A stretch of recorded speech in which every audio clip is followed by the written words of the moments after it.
सीमा हैदर पर सुरक्षा एजेंसियों का विस्फोटक खुलासा। पाकिस्तान में कहां रह रही थी सीमा, मिल गया इनपुट। अब सीमा पर भारत सरकार करेगी तगड़ी कार्रवाई।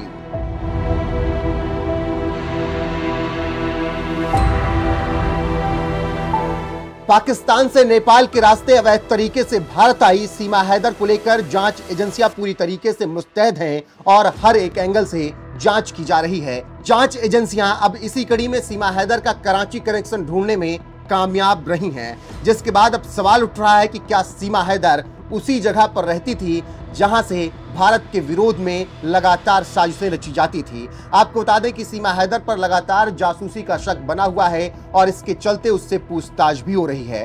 हाल ही में की गई पूछताछ में सीमा हैदर ने बताया था कि वो अपने पति गुलाम हैदर के बिना तकरीबन 4.5 साल तक रही है। वहीं अब सीमा के दिए गए इस बयान से पूरे मामले में एक नई थ्योरी सामने आई है। सूत्रों के मुताबिक भारतीय जांच एजेंसियों को सीमा हैदर के कुछ जवाब लगातार उलझा रहे हैं, जिसके बाद अब सीमा हैदर का कराची कनेक्शन भी निकल आया है। जी हां, एजेंसियां सीमा हैदर का कराची कनेक्शन लगातार तलाशने में जुटी हुई थी, क्योंकि सीमा हैदर ने पाकिस्तान के कई अलग अलग इलाकों में रहने की जानकारी एजेंसियों को दी थी। हालांकि अब खबर है कि सीमा हैदर कराची में ही रह रही थी और इस बात की जानकारी एजेंसियों ने निकाल लिया है। खबरों के अनुसार एजेंसियों को अहम जानकारी मिली है कि सीमा हैदर पिछले काफी समय से सिंध प्रांत की राजधानी कराची में रह रही थी। सीमा ने भारत आने का प्लान यहीं से बनाया था। अब एजेंसियां ये पता लगा रही हैं कि सीमा हैदर कराची में किस जगह और किसके साथ रहती थी। सीमा के बयान से जांच एजेंसियां संतुष्ट नहीं हैं।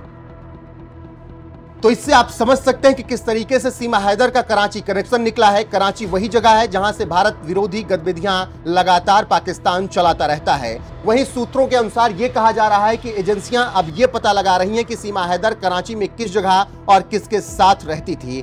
फिलहाल जो भी जानकारी सीमा हैदर से जुड़ी हुई आएगी वो आप तक जरूर पहुंचाएंगे। अभी सुनिए सीमा हैदर ने किस तरीके से बयान देते हुए कहा है कि वो पाकिस्तान नहीं जाएगी, क्योंकि पाकिस्तान में उसे खतरा है। साथ ही उसका जिस तरीके से कराची कनेक्शन निकला है, जिसका खुलासा सुरक्षा एजेंसियों ने किया है, उसको लेकर आपका क्या कुछ कहना है, अपनी राय कमेंट कर हमें जरूर बताएं। मैंने सच तो बोला, अब समझा पाई या ये कोई समझाने वाली बात नहीं थी। उन्होंने पूछा, मैंने सच बोला, अब जो कहेंगे वो वैसा ही करेंगे हम। जी जी जब जांच चलती कैसे बात हुई, आगे कि जो है कोई तीसरा था जिसने आपकी हेल्प करी अंदर घुसने में इंडिया में? ऐसा कुछ भी नहीं था, ना ऐसा था, ना मैं किसी पे झूठा इल्ज़ाम लगाऊंगी। अगर एक झूठ बोलूँगी तो 100 झूठ बोलने पड़ेंगे। तो मैंने जो सच था वो बोला है।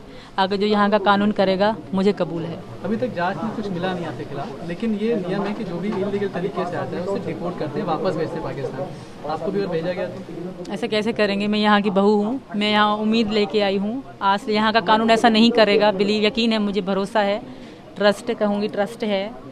तो मैं यहाँ की बेटी, अब यहाँ की बेटी हूँ, यहाँ की बहू। पाकिस्तान मुझे मतलब वो आना, वो मुझे मेरे लिए मतलब पराया देश बन चुका है। होटल वाले ये कह रहे हैं कि आप नाम बदल के रह रहे थे, आधार कार्ड सचिन लेके गए थे, यहाँ से क्या कुछ है? ऐसा कुछ भी नहीं है। वो हमारे साथ फैमिली की तरह रहते थे।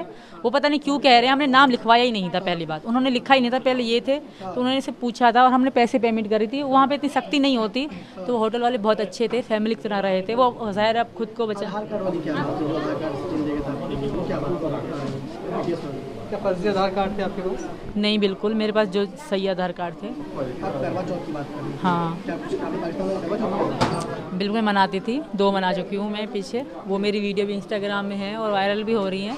एक लाल साड़ी थी, एक गुलाबी साड़ी थी मेरी। मैंने 2 साड़ी भी खरीदी थी। मैं वापस नहीं जा सकती, वहाँ मेरे लिए बुरी मौत इंतज़ार कर रही है। तो यहाँ का कानून ऐसा गलत नहीं करेगा मेरे साथ। और आप सबसे भी रिक्वेस्ट है कि सपोर्ट में बोलो।